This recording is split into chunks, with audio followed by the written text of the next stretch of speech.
Ես կասեի, սա շատ ուշացած արդարադատություն է եւ ցավալի է, որ դեռևս մի ուղղությամբ տեղ հասած արդարադատություն է։ Գիտեք, այս վերջին ընտրությունները ցույց տվեցին, որ եթե այսպես քաղաքական տերմինոլոգիա օգտագործենք, հակահեղափոխության սցենարը բավականին իրատեսական է։ Երբ որ ըստ էության 3 միլիարդ հատեր կարող են միավորվել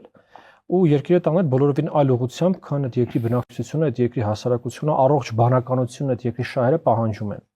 Ընդ որում այդ 3 միլիարդ հատեր, ոնց է երկուսը ստեղ են դարձել միլիարդ հատեր, ու շատ կասկածելի հանգամանքներում են դարձել միլիարդ հատեր, դա մեկ։ Եվ երկրորդը 18 թվականին հեղափոխությունը Հայաստանում տեղի ունեցավ իդիմս բազմաթիվ այլ էլեմենտներ, նաև մեկ պահանջով, որ հասարակությունը ուներ, դա արդարության պահանջն էր, որ Հայաստանի ժողովուրդը, Հայաստանի հասարակությունը պահանջում էր արդարություն։ Եվ այդ արդարությունը պետք է տեղ հասնի նաև արդարադատության միջոցով, նաև պատասխանատուների պատասխանատվության կանչելու միջոցով, այսպես ասենք։ Բայց դա կապ չունի նրա հետ, որ ինքը մտավ այդ խաղի մեջ քաղաքական։ Ես չեմ բացառում։ Տեսեք, 18 թվականից հետո ըստ էության ստեղծվել էր որոշակի համակարգ, որի մեջ մարդիկ, ովքեր որ նախկինում ուրեմն այո, ենթադրաբար որոշակի չարաշահումների մասնակցել էին, չէին բերվում պատասխանատվության պայմանով, որ իրանք չեն ստեղծում նոր խնդիրներ Հայաստանի համար։ Որովհետև հակառակ դեպքում բնակչության երևի թե 20%-ը պետքա ձերբակալվեր։ Այսինքն սա կարելի է կոչել ընտրողական արդարադատություն, բայց սա կարելի է կոչել նաև պարզ բանականություն, վերջը չի կարա երկրի բնակչության 20%-ը ձերբակալվի։ Իսկ այսպես թե այնպես, եթե մենք հիշում ենք մինչև 18 թվականը Հայաստանում ինչ էր կատարվում, ինչպիսի բարքեր էին, ինչպիսի կոռուպցիոն սխեմաներ էին, շատ հավանական է, որ դա լիներ վերջաբանը։ Բայց հիմա մենք տեսնում ենք, որ մարդիկ ոչ միայն արել են ամեն ինչ, որ իրանք արել են տարիներ, տասնամյակներ շարունակալ, նաև իրանք ռևանշի են ուզում գնալ։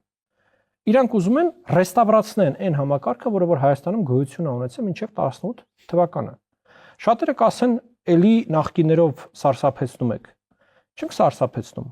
Ընդհանրապես ուզում ենք ֆիքսենք, որ այդ մարդիկ ունեն այդ նպատակը, ունեն այդ ցանկությունը։ Այլ բան, որ այո, օբյեկտիվ եւ լեգիտիմ է նաեւ հարցը, թե ինչի են այդ մարդիկ մինչեւ հիմա ազատության մեջ, ինչի այդ մարդիկ մինչեւ հիմա ունեն կարողություն եւ ռեսուրսներ, ռեստավրացիայի պլաններ ու այսպես դավադրություններ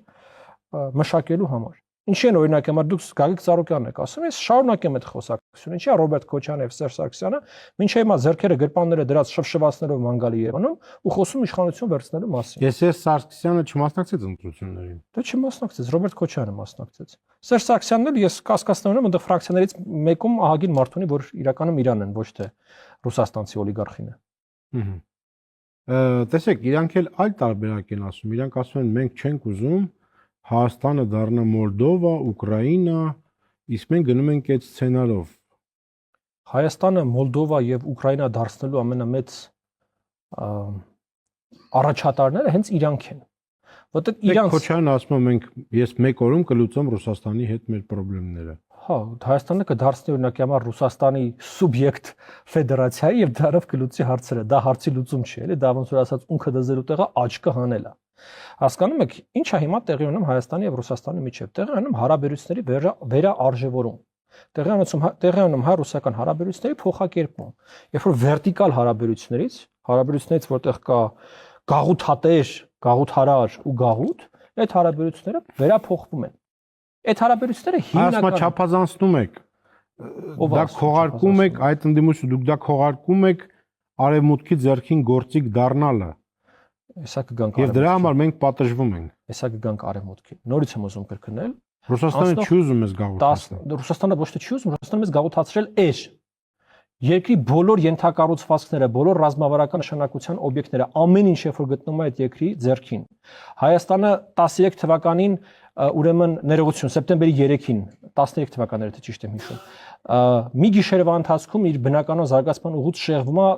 քարշ տարով տանում նստում են եվրասիական տնտեսական եւ դա արդարացվում է մենք տնտեսապես զարգանում ենք իսկ ով ասաց եթե մենք եվրոպական միության հետ խորը համապարփակ առևտրի շրջանակային համաձայնագիր չստորագրենք 10 անգամ ավելի շատ չենք զարգանա Համատեք հիմա Վրաստանը եւ Հայաստանը, որոնք որ այն ժամանակ ընտրել էին տարբեր տնտեսական ենթակառուցված բաներ, համակարգեր, Վրաստանը հիմա ավելի բարձր հնա մեկ շնչին հաստող հաշվով մեզնից առաջ է։ Եվ նույնից եմ կրկնում, հիմա մի հատ վերադառնալով էլի նախորդ խոսակցությանը։ Տեսեք, հայ-ռուսական հարաբերությունները տասնամյակներ շարունակ ձևավորվել են այդ գաղութարար գաղութ տրամաբանության մեջ, հիմնական, այսպես ասենք, ողնաշար է այդ բանի եղելա որը, որ Ռուսաստանը մեզ անվտանգություն էր տրամադրում։ Մենք ապրում ենք մի տարածաշրջանում եւ շարունակում ենք ապրել մի տարածաշրջանում, որտեղ մեզ համար կան շատ շոշափելի, շատ կարևոր ռիսկեր, եւ Ռուսաստանը մեզ երաշխավորում էր։ Այդ համակարգը սկսեց փլուզվել 22 թվականին, երբ որ ակնհայտ դարձավ, որ ոչ միայն Ղարաբաղի, այլ նաեւ Հայաստանի Հանրապետության պարագայում այդ համակարգը չի աշխատում։ Չի գալիս Ռուսաստանը չի գալիս մեզ օգնության, երբ որ մեր մոտ ամենամուտ ժամանակ հիմնավորում է, որ դրա մեղավորը մենք ենք ինքներս։ Անդիմությունը դա անում է, խեղաթյուրելով փաստերը։ Ես օրինակ տեսել եմ նաև ձեր եթերում այդ բանավեճերի բաների ժամանակ ասում է, դե մենք հայտարարում ենք, որ Ուկրաինայում մենք Ռուսաստանի դաշնակիցը չենք, հետո ակնկալում ենք, որ Ռուսաստանը գալի է մեզ փրկի։ Բայց այդ մարդիկ էլեմենտար սուտասանություն են անում, որովհետև դեպքերն ու դեմքերի հաջորդականությունը խախտում են։ 22 թվականին, երբ որ Հայաստանը հարձակման տակ էր, այդ բոլոր դեպքերը դեռ չէին եղել, հարգելի Պետրոս։ Ոչ Ուկրաինայի պատերազմ, ոչ Հայաստանի այդ հայտարարություն, հասկանում եք, 21 եւ 22 թվականներին, այսինքն սկզբից Ռուսաստանն է մեզ դավաճանել ըստ էության, խախտելով թե երկկողմ հայ-ռուսական պայմանավորվածությունները, թե հապկի իր մեր արժեվ ստանած պարտավորությունները։ Եվ միայն դրանից հետո է եղել Հայաստանի հայտարարությունը, որ Հայաստանը Ուկրաինայի հարցում Ռուսաստանի դաշնակիցը չէ։ Տեսեք, նույնիսկ այդ դեպքում այստեղ գաղափարափիլիսոփայական վեճ կա։ Ապա Նրանք ասում են, դե գիտեք, մենք պետք է մի քիչ ըմբռնումով մոտենանք։ Այո, գերտերությունը կարա մի պահ էլ մեզ գցի։ Բայց դա չի նշանակում, որ մենք պետք է շուռ գանք, նրա դեմ թեքվենք, գնանք նրա թշնամիների հետ։ Գցել են հիմա ասում են, լավ, տայք մենք նեղնեինք, կարայինք դες բանենք։ Հիմա մենք պետք է վերականգնենք այդ հարաբերությունները։ Այլ ընտրանք չկա։ Այն ժամանակ, երբ որ Ռուսաստանը մեզ գցում էր, ու դա միանգամյա չէր, դա ասես շարք էր ուղղակի, Ռուսաստանը նեղը չէր։ Ռուսաստանը նեղը չէր։ Ռուսաստանը հիմա է նեղը։ Նորից այդ պատճառը հետևանքային կապերը եւ դեպքերի ու իրադարձությունների ժամանակագրությունը խախտելով, մարդիկ փորձում են ինչ-որ իրancs համար նոր հիշողություն ստեղծել։ Բայց շատ կարևոր է այդ դեպքերի հաջորդականությունը մենք ձեր հետ ֆիքսենք։ Ռուսաստանը ձիու վրա էր հարավային Կովկասում, երբ որ ինքը մեզ մեկի հետևից գցում էր։ Ռուսաստանը միակ պետությունն էր, որ համ Հայաստանում, համ Վրաստանում, համ փաստորեն միջազգայինորեն ճանաչված Ադրբեջանի տարածքում զորք ուներ։ Եվ ինքը այդ ժամանակ էր մեզ գցում։ Փառուխ առ փառուխ, խծաբերդ առ խծաբերդ, ներքին հանդ առ ներքին հանդ։ Իսկ կներեք, մենք այնքան օպերատիվ խորություն չունենք, մենք 600+ կիլոմետր օպերատիվ խորություն չունենք, որ ներողամտորեն վերաբերենք, մենք փառուխ առ փառուխ, խծաբերդ առ խծաբերդ, ներքին հանդ առ ներքին հանդ կորուստներին։ Ասելով դե ոչինչ, այս մեկն է թող գցեն, այս մեկն է։ Այդտեղ մի անգամից ասում են Պրագան էր սա։ Պրագան էլ է եղել դրա հետևանք։ Պրագան ստորագրվել է եւ Պրահյան process-ը սկսվել է ի հետևանք Ադրբեջանի Հայաստանի վրա հարձակման եւ Ռուսաստանի կողմից ռեակցիայի բացակայության։ Նորից դեպքերն ու իրադարձությունների ժամանակագրությունը խախտում են մարդիկ։ Հասկանում եք, Հայաստանի ռեակցիան Ռուսաստանի գործողություններին փորձում են ներկայացնել իբրև Հայաստանից կողմից թույլ տված սխալ, որին ի պատասխան Ռուսաստանը արել այդ գործողությունները։ Բայց նորից եմ կրկնում, Պրահյան գործընթացը հետևանքն էր այն իրավիճակի, որում Հայաստանը հայտնվեց այդ հարձակումների հետևանքով։ Որտեղ Հայաստանը ուղղակի արդեն ազատ անկման մեջ էր եւ Հայաստանին պետք էր ինչ-որ սկզբունք, որի հիման վրա տարածքային ամբողջականությունը հնարավորություններ ունենալ։ Շատ լավ։ Ընդդիմությունը միավորվում է։ Նրանք միավորվել են, գաղտնի պլան ունեն եւ ունեն հրապարակային պլան, գծել են իրենց կարմիր գծերը, գիտեք, ասում են հաղթել ենք մենք։ Իշխանությունը չի կարող համանդրական փոփոխություններ ձեռնարկել, որտեղ չունի համանդրական, դա հաղթանակ է, Փաշինյանը պարտվել է, հաղթել են, որովհետև 49% եղել, չնայած իրանք օրենքը ասում է, որ այնտեղ գումարվում է, բայց դե օրենքը մի կողմ չեն հավաքել 50, ասում է ժողովրդի մեծամասնությունը մերժել է այս մի խոսքով հաղթել են, բայց փոքրամասնություն են եւ ունեն գաղտնի պլան։ Ես եթե թույլ տաք մի պահել նախորդ թեման անդրադառնալ այդ երես թեքելու վերաբերյալ, որտեղ դա էլ է մի հատ դիսկուրս, որը որ հիմա Հայաստանում ներսում տենց ակտիվորեն սկսել է շրջանառվել, թե հիմա Հայաստանը երես է թեքում Ռուսաստանից։ Ես ուզում եմ բոլորին հիշեցնել, Հայաստանը շարունակում է մնալ ԵԱՏՄ անդամ, ԱՊՀ անդամ, նույնիսկ ՀԱՊԿ անդամ ֆորմալ առումով, որտեղ դեռ դուրս չի եկել այդ կազմակերպությունից։ Հայաստանը չի ուրեմն դեանոնսացրել Ռուսաստանի հետ կնքված եւ որևէ պայմանագիր։ Դրա համար խոսալ նրա մասին, որ հիմա Հայաստանն է Ռուսաստանից թեքում, նորից ճիշտ հակառակն է, հիմա Ռուսաստանն է Հայաստանից երես թեքում։ Ռուսաստանն է մեր նկատմամբ սանկցիաներ կիրառում, ոչ թե մենք ենք Ռուսաստանի նկատմամբ սանկցիաներ կիրառում։ Այո, Հայաստանում եղել են միջոցառումներ, դա մեր սուվերեն իրավունքն է, մենք ենք որոշում ինչ միջոցառումներ ենք իրականացնում, ինչպեսիք չենք իրականացնում։ Այո, Հայաստանը դիվերսիֆիկացնում է իր արտաքին կապերը եւ իր արտաքին տնտեսական կապերը, եւ դա նույնպես մեր իրավունքն է։ Ռուսաստանը ըստ էության հիմա մեզ ինչ ասում է, դուք մի պատրաստվեք, դուք հիմա որոշում կայացրեք, դուք ԵԱՏՄ-ում եք մնում, թե ԵՄ-ում եք մնում։ Իսկ սրան պատասխան Հայաստանը ինչ ասում է, ասում մենք կպատրաստվենք, երբ որ ի վիճակի կրենենք ընտրություն անցկացնել, ընտրություն կանցկացնենք, կորոշենք, ԵԱՏՄ ենք ուզում, թե ԵՄ ենք ուզում։ Ինչի են Ռուսաստանում որոշել, որ երբ որ պահը հասունանա եւ Հայաստանում լինի հնարավորություն ընտրություն կանցնելու, անպայման ԵՄ-ն են ընտրելու։ Կարող է իրանք ինչ-որ բան գիտեն, կարող է իրանք գիտեն, որ ԵԱՏՄ-ն խրտվիլակ կառույց է, իսկ ԵՄ-ն լուրջ տնտեսական կառույց է, գլխից գիտեն, որ մենք ԵՄ-ն ենք ընտրել։ Չէ, իրանք ասում են դուք մեր հաշվի առևտրի հաշվին Հարստանում եք, պատրաստվում եք, որ գնաք ուրիշ տեղ, գնացեք ուրիշի հաշվին։ Ապրեք, Պետրոս, բայց այդ եմ հարցնում։ Հիմա մենք Հարստանում ենք եւ պատրաստվում ենք, ճիշտ է, որպեսզի երբ որ պահը հասունանա, կարողանանք ընտրություն անել։ Հիմա ինչի՞ց են ռուսները վերցրել, որ այդ ընտրությունը լինելու է ԵՄ-ի Դե օգտին։ իրանք գիտեն ինչ երկիր են իրանք։ Բա հենց այդ եմ ասում։ Իրանց մոտ որ քվեարկություններ բաց կարող է իրանք էլ ԵՄ-ն ընտրեին։ Հենց այդ եմ ասում, Պետրոս, այսինքն իրանք շատ լավ գիտեն, չէ՞, իրանք ինչ երկիր են ու իրանք տնտեսական կառույցն ինչ տնտեսական կառույց է։ Մենք էլ դրան պատասխանում ենք, Ժորժ ջան, դուք չգիտեք մեր տարածքային ամբողջականությունը որտեղ է սկսվում, դուք չգիտեք մեր սահմանները որտեղ է սկսվում։ Մենք էլ հիմա ձեզ ասում ենք, մենք այս պետություն որոշում չունենք կայացնելու։ Մենք շարունակելու ենք մեր տնտեսությունը հարստացնել, մենք շարունակելու ենք մեր երկիրը հզորացնել, երբ որ պետք կլինի, մենք որոշումը կկայացնենք, ձեզ տեղյակ կպայենք, բայց մենք ենք որոշելու, թե մենք երբ պետք է որոշենք։ Այդ մասով։ Հիմա ինչ վերաբերվում է ընդդիմության Գաղտնի պլանին։ հաղթանակին։ Տեսեք, 1/3 են ուրեմն ձեռք բերել, եթե դուք կհիշեք, կարծեմ մենք հենց իրար հետ խոսակցության ժամանակ էլ ես ասել եմ, որ Ռուսաստանը Հայաստանում ունի երկու սցենար։ Այդ ծրագիր մաքսիմում, ծրագիր մինիմում։ Ծրագիր մաքսիմումը իշխանափոխությունն է այդ 3 ուժերի համատեղ ջանքերով։ Ծրագիր մինիմումը առնվազն խորհրդանի 1/3-ը զբաղեցնելն է եւ թույլ չտալն է, որպեսզի Հայաստանում տեղի ունենան համանդրական փոփոխություններ։ Երկու նպատակով։ Նպատակ A. Արգելապակելու համար Հայաստանում ժողովրդավարական զարգացումները, ռեֆորմները, բարեփոխումները, որոնց կարիք այս երկիրը իսկապես ունի, եւ խնդիր համար 2. արգելապակելու, դանդաղեցնելու, կասեցնելու խաղաղության գործընթացը։ Ռուսաստանը ինձ թվում է շատ թափանցիկ ա եղել այս նպատակի մեջ։ Դուք նայեք անգամ իրենց խոսնակները Հայաստանում շատ թափանցիկ են, ասում են, հա մենք այդ 1/3-ը վերցրել ենք, հիմա էլ մանդատները վերցնելու ենք, որ թույլ չտանք Հայաստանում համանդրական փոփոխություններ տեղի ունենան։ Այո, Ռուսաստանը իր ծրագիր մինիմումը այդ երկու օգտագործվող ուժերի միջոցով իրականացրել է։ Մենք ձեր հետ կարանք ֆիքսենք, որ այսօր Հայաստանում 2/3-ը պատկանում է խորհրդանի Հայաստանին, 1/3-ը պատկանում է Ռուսաստանին։ Այսքան թափանցիկ բան ձեր հետ կարանք ֆիքսենք։ Իսկ այդ գաղտնի պլան, բաց պլան, գաղտնի պլանի հրապարակված 5 կետեր եւ այլն, դա հայտնի անեկդոտ կա, դիվանագետը հայ որ ասում է դվիժենի ենք անում, մոտավորապես այդ անեկդոտի բանն է, էլի։ Կարող տեսնեմ, որ մենք հա, ասենց ինչ որ գործ բաների մեջ ենք, էլի, հենց բուրըն գործնայության մեջ ենք։ այդ իմիտացիա։ Իմիտացիա։ Բուրըն գործնայություն։ Այո։ Իրանց խնդիրը այն է, որ այդ 1/3-ը լինի, 1/3-ի ճանապարհով համանդրական։ Չէ, բայց դրանք իրանք ասում են պարլամենտը լեգիտիմ չի։ Մեծ լեգիտիմ չեն մանդատները վերցնել։ Ես ձեզ պետք է հարցնեմ։ Ես չեմ, դա դուք ինձնից կարակ բաներ հարցնեք, որոնք ունեն ինչ-որ տրամաբանական շղթայի մեջ դնելու հնարավորություն։ Եթե դուք ինձ հարցնում եք ընդդիմությունը մի ձեռքով հայտարարում է, ասում է ընդրությունները կեղծված են եւ մենք հայտարարակ, սենց ԱՊՀ երկու չի եղել պատմության մեջ Հայաստանի, ընդդեմ ասում է Ռոբերտ Քոչարյանը, որ սենց կեղծված ընդրություններ չեն եղել։ Հիմա ասում են կեղծված ընդրությունները լեգիտիմ չի, մենք արդյունքները չենք ճանաչում, բայց մանդատները վերցնելու ենք։ Հիմա դե ասում արի բացատրի ինչ են ասում։ Ոնց կարելի է արդյունքները չճանաչել եւ մանդատները վերցնել։ Դե փաստորեն կարելի է։ Մեկը մեկին հակասում է։ Հակասում է։ Հիմա բացատրեմ։ Ասեք։ Որովհետեւ մանդատը զենք է։ Այո։ Փաշինյանին հեռացնելու զենք է։ Իսկ sense մի հատ հարց, եթե ընդրությունները լեգիտիմ չեն, խայտարակ բանա, ոնց են ասում, կեղծիքներով բան, բայց ինչի հասարակությանը չեն մոբիլիզացնում եւ այդ խայտարակ ընտրությունների ճանապարհով իշխանության եկած մարդկանց չեն հեռացնում։ Կանեն։ Երբ։ Երբ պահը գա։ Հասկացա։ Պահը չի եկել։ Պահը չի եկել։ Ոնց ասես, մեկ անգամ կանենք, դուրս կգանք եւ հարցը կլուծենք։ Դե ինքը առաջինը չի որ դա ասում է իհարկե։ Այ դեժավյու չի 21 թվականը։ Դեժավյու է իհարկե,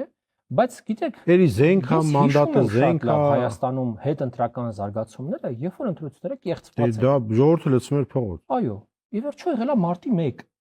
հասկանում եք։ Մարտի 1-ի այդ նախորդած օրերի պատճառահետևանքային կապերը երբ որ տեսնում ես, այ դա էր կեղծված ընտրությունների արդյունքը։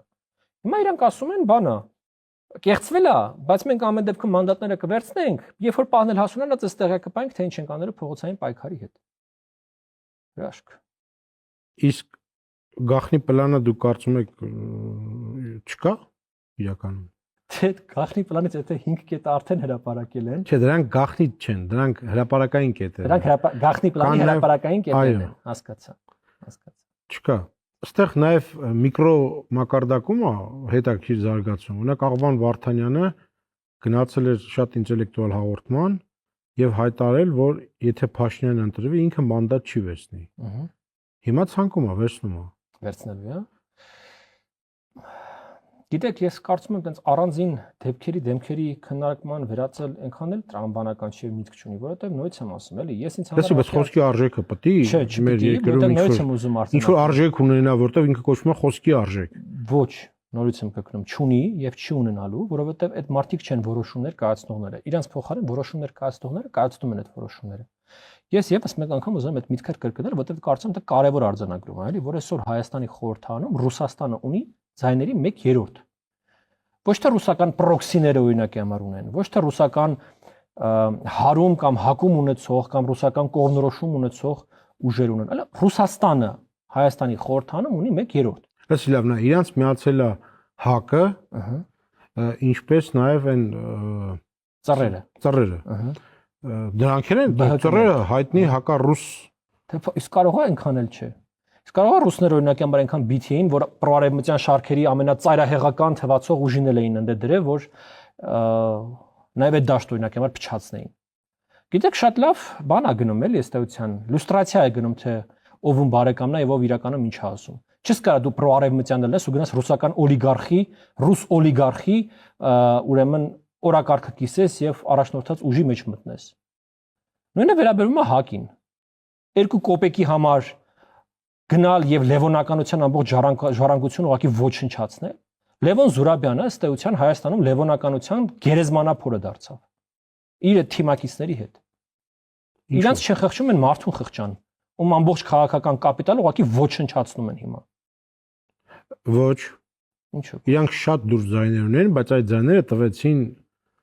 ուժեղ Հայաստանին։ Դրա համար 0.25 ստացվեց։ Ու դրա համար էլ բանը, երբ որ տենց վոտով 0-ով գնացել են, խնդրվում են, որ նրանց ցուցակում մտնեն, չտվեցին այդ իրանց ցուցակում դրա այդտեղ։ Դե։ Շատ լավ։ Իսկ հնարավոր է փողոցային տենց շարժում եւ այլն։ Դե որ հնարավորներ կլներ էլի։ Այդ Պետրոս, եթե ընտրությունները կեղծված են լինում, ընտրությունների կեղծման ռեակցիան լինում է անմիջապես հասարակության կողմից, որտեղ եթե հասարակությունը տեսնում է, որ ինքը չի ընտրել իշխանությունը, այդ իշխանությունը հայտարարում է, որ ինքը 3-5-րդ ունի խորհրդանում, հասարակությունը դրա ռեակցիա է տալիս։ Ընդ որում անհերքելի է ուղղակի աշխարհի բոլոր ցուցանիշներով Հայաստանը հիմա շատ ավելի ազատ երկիր է, քան օրինակ Ռոբերտ Քոչարյանի ժամանակ էր։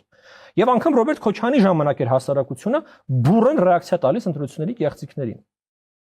Ասեմ ձեզ ավելին, այսօրվա դրությամբ, բացի Ռուսաստանի դաշնությունից եւ ռուսական 2 պրոքսիներից Հայաստանում, ոչ մեկ չի խոսում նրա մասին, որ Հայաստանում ընտրությունները կեղծվել են։ Խոսում է Էդմոն Մարուկյանը։ Դե ես ասեմ 2 դեն մանրադրամները դուք հետը հաշվեք։ Բացի Ռուսաստանից, ռուսական 2 կուսակցություններից եւ դրանց մանրադրամից աշխարհում ոչ մեկ չի խոսում։ Անցել են 21 թվականի ընտրությունների ճանապարհը, հա, դրանից հետո արել են ինչ արել են եւ ստացվել են ինչ ստացվել է։ Հիմա Քոչյանը 2 անգամ քիչ ներկայացվածություն ունի։ Այո։ Ինչի է նույնը կրկնում։ Չկա մեկը որ գա ասի, այդ ձեր ասած այդ Ռուսաստաններում տեխնոլոգներ, չգիտեմ ինչ որ գա ասի, թվեք, այս մի անգամ արել ենք, երաշխավորված արդյունք ունի։ Եկեք մի հատ ուրիշ ձև բա, մի բան, մեր խոսույթը փոխենք։ 2 բան կա ստեղ։ Առաջինը ես մոտեցումները փոխենք։ Հասկացա ձեզ։ Այսօր Սամվել Կարապետյանին ասում են, որ եթե իշխանությունը երկրի համար լավ օրենք բերի, կքվեարկեք, ասում են երբեք չեն կարող երկրի համար լավ օրենք բերել։ Լավ, այդ նորից թողնենք այդ բաները։ Տեսեք, եթե մենք այս ամեն ինչին նայում ենք Ռուսաստանի աչքերով, ապա արդյունքները իրականում այդքան է վատը չեն։ Ռուսական ուժերը 26 թվականի ընտրություններում 2 անգամ ավելի շատ ձեն են հավաքել, քան 18 թվականի։ Լսի, մեր համառությամբ իրանք պետք է այդ տեղեր ունենան։ Ես հասկանում եմ, ես ուրիշ բան եմ ասում, բացարձակ թվերով 18 թվականին պրոռուսական ուժերը Հայաստանում ուրեմն ստացել են մոտապես 250,000 ձեն, այս ընտրություններում ստացել են 5 միլիոնից ավել ձեն։ Դե մասնակցությունը Պետրոս, այդ ամեն ինչը հասկանում եմ, բայց 10 տարուց քիչ ժամանակահատվածում ռուսներին հաջողվել է իրենց փայձայները 2 անգամ ավելացնել։ Ընդհանրապես Ռուսաստանի պես պետություն, իսկ Ռուսաստանը իր բոլոր թերություններով, խնդիրներով հանդերձ լուրջ պետություն է, եւ Ռուսաստանի մասին խոսելուց պետք է ինչ-որ չափով հարգանքով խոսել։ Վերաբերվում է այս հարցերին ոչ թե Սամվել Կարապետյանը ինչ ասում, Պողոսը ինչ ասում, ինքը վերաբերվում է սրան թվերով եւ երկարաժամկետ կտրվածքով։ Եթե այս տենդենսները շարունակվում են, ապա կամ հաջորդ ընտրություններին կամ դրա հաջորդ ընտրություններին ռուսները լրիվ շանսեր ունեն հաջողության հասնելու։ Իմ կարծիքով մեր ամենամեծ խնդիրը սպայն գիտեք որն է, որ Ռուսաստանին հաջողվել է Հայաստանի ընդդիմադիր դաշտը մոնոպոլիզացնել։ Չկա Հայաստանում որևէ ընդդիմադիր ուժ, որը ի վիճակի է հաղթահարել խորհրդարան անցնելու շեմը եւ որը ռուսական չի։ Չկա տենց կուսակցություն։ Երկուսը, որոնք հաղթարել են, հստակ ռուսական է, երրորդն էլ, որը որ հայ-հայը հաղթարում էր, էլի ռուսական էր։ Հասկանում եք։ Այսինքն, եթե դու նայում ես խաղին երկարաժամկետ կտրվածքով, իրանց արդյունքները այնքան է վատը չեն։ Այդ մնացած իմիտացիան 5 տարին պետք է ապրել։ Ասում։ Դրա համար ասում են, քանի չասի լավ է, ասում եմ, վատ չի։ Որտեւ այդ երկարաժամկետ խաղը իրանք կշարունակեն։ Հիմա այս ընտրությունների համար պայմանական 1 միլիարդ են ծախսել։ Այս ընտրությունները 2 միլիարդ կծախսեն։ Հասկանում եք։ Նորից եմ կրկնում, մեր ամենամեծ խնդիրը սպայնն է, որ Հայաստանի ընդդիմադիր դաշտում չկա ընտրվելու ունակ, շեմը հաղթահարելու ունակ, ոչ ռուսական խաղացող։ Դե որովհետև բոլոր հակառակ նարատիվները վերցրել է քաղաքացիական պայմանագիրը։ Դա չի խանգարում ժողովրդավարական ուժերին միավորվելու եւ միասնական ճակատով հանդես գալու, բացի ԿՊ-ից։ Եթե մենք ձեր հետ հաշվենք մի քանի ուրեմն պրոժողովրդավարական ուժեր, որոնք մասնակցել են այս ընտրություններին, եթե իրանք գնային մեկ միասնական ցակով, մեկ կուսակցության ցակով, իրանք կհաղթահարեին։ Անկամ իրանք պարզ իրանք թվաբաններ, իրանք թվերը, որ իրար գումար էր, իրանք հաղթահարում էին շեմը։ Գիտեք, խորհրդան ես անցնում, աշխատում ես, արդյունք ես ցուցաբերում, տեսանելի ես լինում, հաջորդ ընտրություններին ավելի շատ ձեն ես ստանում։ Սա քաղաքականության ամենապարզ բանն է, բայց չէ, ոնց կլինի, իրանցից ամեն մեկը մի հատ այնց էգո ունի, իրանցից ամեն մեկը մի հատ այնց վստահություն ունի, որ ինքը մենակով 20% ձեն է հավաքելու։ Անկամ մեր կենտրոններ փորձում այդ մարդկանց խելքի բերել, ասել Ժորժ ջան, դուք առանձին չեք անցնելու։ Վերջը 2 անգամ մասնակցել եք ընտրությունների, 2 անգամ էլ ջախջախվել եք, արդյունքը եղել է դա։ Բայց չէ, նույնիսկ եմ կրկնում, ամեն մեկը մի հատ էգո ունի, որ ինքը պետք է համար մեկը լինի, իրան ոչ մեկ պետք չի։ Դրա համար անընդհատ գալիս են կայացնեն կոտրված։ Եվրոպական ուժերը ռուսական էգոյով։ Մոտավորապես։ Եվ դա ամենամեծ օգտվողը այդ փաստից, նույնիսկ եմ կրկնում, Ռուսաստանի Դաշնությունն է։ Իսկ ամենամեծ տուժողը Հայաստանի Հանրապետությունն է, որտեվ գիտեք, ինչքան էլ իշխանություն, բայց իշխանությունը առանց ընդդիմության եւ առանց այլընտրանքի միշտ վատ բան է։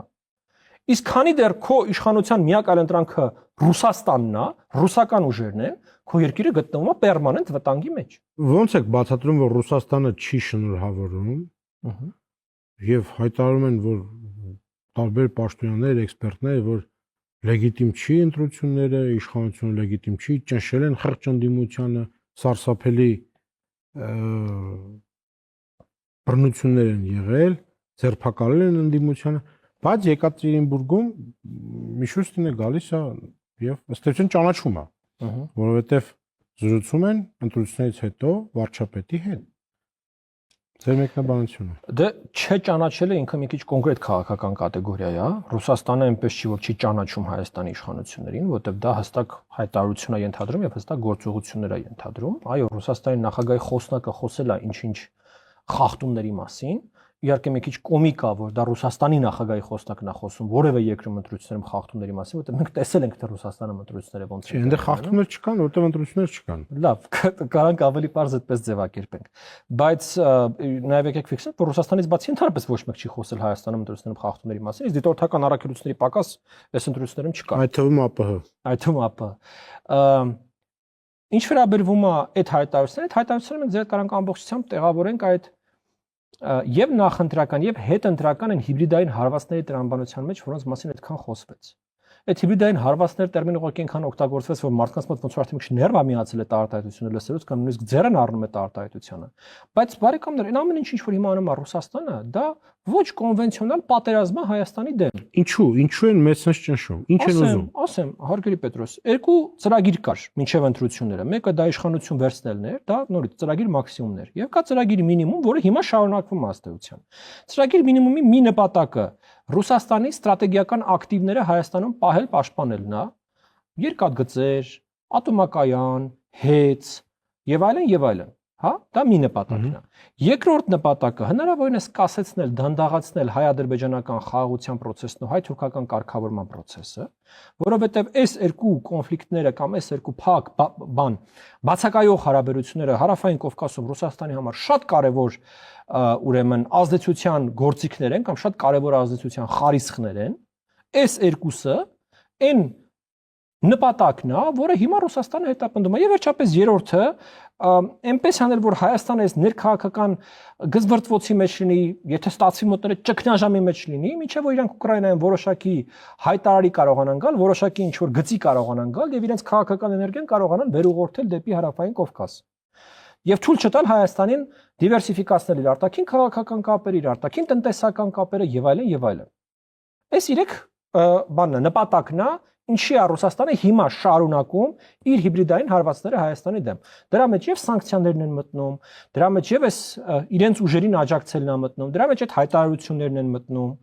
Ես կարծում եմ ձմռանը մոտենալով դրա մեջ կմտնի նաեւ էներգետիկայի ուղղությամբ հարվածները։ Դուք գիտեք, որ մենք դեկտեմբերին պետքա վերաբանակցենք գազի գինը։ Եվ ռուսները շատ ուղիղ են արդեն այդ ուղղությամբ սպառնալիքներ հնչեցրել, որ Եվրոպայի կոզում եվրոպական գներով է պետք է վճարեք։ Մինչդեռ նույնիսկ կգրում Հայաստանը շարունակում մնալ ԵԱՏՄ անդամ։ Մարտակոսը ծիրանից ջեմ էր սարքել եւ գովազդում էր։ Այդ ձեր ասած այդ ուժերը ծաղրում են Եվրամիության օգնությունը։ Լավ են անում, որ ծաղրում են, դա իրանց ոնց որ ասած ռոճիկն է, իրանք դրա համար ռոճիկ են ստանում, բայց մենք եկեք լուրջ վերաբերենք այս խոսակցությանը, տեսեք, Ուրսուլա ֆոն դեր Լայնը ժամանեց Հայաստան եւ մի քանի շատ կարեւոր հայտարարություն տեղ ունեցավ, որոնցից ինձ համար ամենանշանակալին դա այդ ավտոնոմ առևտրային միջոցների ներդրման հայտարարությունն էր։ Որպեսզի մի քիչ համատելու բան լինի, Եվրոպական միությունը նման գործի կիրառել է մի քանի երկրների հետ, Մոլդովայի հետ, Վրաստանի հետ, Ուկրաինայի հետ, եւ բոլոր տեղերը, որտեղ այդ գործիքները կիրառվել են, խոսքը գնացել է կոնկրետ ցուցակով ապրանքների մասին։ Դա կարանի մի քանի տասնյակ։ Մոլդովայում խմիչներն էին։ Մոլդովայում խմիչներ, այսինքն կարանի 10, 40, 50, 100 ապրանք, հա։ Հայաստանի պարագայում հայտարարությունը գնաց դրա մասին, որ Հայաստանում արտադրվող անուն ապրանքների 80%-ի համար եվրոպական սահմանները պետքա բացվեն, այսինքն մաքսային տուրք չպետքա վճարվի։ Սա շատ տարբերվում է օգնության այն փաթեթներից եւ այն մասշտաբներից, որոնք որ Եվրոպական միությունը ցուցաբերել է մինչեւ այս եղած պետություններին։ Ես էլ չեմ խոսում եմ ֆինանսական աջակցություն բան դրանք ավելի շատ այսպես տեխնիկական խոսակցություն, բայց սա խաղը փոխող հայտարարություն է, հասկանում եք։ Ընդ որում այնտեղ այդ երբ որ դետալների մեջ ես մի քիչ մտնում, այդ 90%-ի մեջ մտնում է Հայաստանում արտադրվող թարմ գյուղմթերքի 99%-ը։ Դրա մեջ մտնում է Հայաստանում արտադրվող խմիչքների, եթե ճիշտ եմ հիշում, 80+%-ը, հա։ Այսինքն բոլոր այն ապրանքները, բոլոր այն անուն ապրանքները, որոնք որ մենք սովոր ենք եւ տրադիցիոն ավանդապես արտահանում ենք դեպի Ռուսաստան, հիմա բացվում է եվրոպական շուկան։ Եթե դուք սրան համադրում եք նաև կառավարության կողմից իրականացվող են քայլը, որ իրանք տարբերությունն են տրանսպորտի կազմակերպման փոխհատուցում, այսինքն պայմանական եթե քեզանից լոլիկ Ռուսաստան արտահանելը մի ֆուրքով վրա նստում էր $1500, իսկ Եվրոպա $1800, այդ $300 տարբերությունը կառավարությունը իր վրա է վերցնում։ Ապա Հայաստանը ունի բոլոր հնարավորությունները իսկապես դիվերսիֆիկացնելու եւ Ռուսաստանի ձեռքից այդ բանը, այդ խեղտող Պարանոցի վրա փաթաթված թելը վերջապես վերցնելու։ Եվ ի վերջո ոչ մեկ չի ասել, որ մենք հիմա պետք է մտածենք մենակ Եվրոպական միության մասին։ Գիտեք, կան ծոցի երկրներ, կա Սաուդյան Արաբիա, Էմիրություններ, Քաթար, երկրներ, որտեղ տրադիցիոն կա գյուղմթերքի կարիք, դրանք անապատային երկրներ են, ակնհայտ է, որտեղ կա գյուղմթերքի կարիք, եւ որոնք շատ վճարունակ երկրներ են։ Այսինքն մեր այսպայությամբ խնդիրը հիմնականում դեպի ներս նայելն է եւ մեր արտադրողներին, մեր ուրեմն արտահանողներին աջակցելն է եւ լոգիստիկ շղթաների ձևավորման եւ այլընտրանքների ձևավորման եւ ամենակարևորը ստանդարտների, որտեղ այո եվրոպական միությունը հիմա այս գործիքները կիրառում է, բայց դրանք չեն լինելու հավերժ հավիտենական։ Մենք պետք է մեր ստանդարտները բարձրացնենք։ Եվ գիտեք, նորից ցիտելով վարչապետին, ով ասում է, հա, այս իրավիճակը մենք կարանք մի ամիս հանդուրժենք, 2 ամիս հանդուրժենք, 3 ամիս հանդուրժենք, բայց 4-րդ ամիսը հարց է առաջանալու։ ԵԱՏՄ գոյություն ունի, թե չէ։ Որտեղ ի տարբերություն օրինակ համար Վրաստանի, Մոլդովայի կամ Ուկրաինայի, որոնց նկատմամբ Ռուսաստանը այս քայլերը կիրառել է, Հայաստանը ԵԱՏՄ անդամ է։ Այն ինչ որ հիմա Ռուսաստանը անում է Հայաստանի հանդեպ, անօրինական է ԵԱՏՄ տրամաբանության մեջ։ Մենք մտել ենք ԵԱՏՄ այդ ազատ առևտրի գոտում հայտնվելու համար, եթե այդ ազատ առևտրի գոտին չի աշխատում Հայաստանի հանդեպ, միտքը ո՞րն է մենք շարունակենք մնալ ԵԱՏՄ-ում։ Այս հռետորական հարցով ավարտում ենք մեր եթերը։ Շնորհակալություն։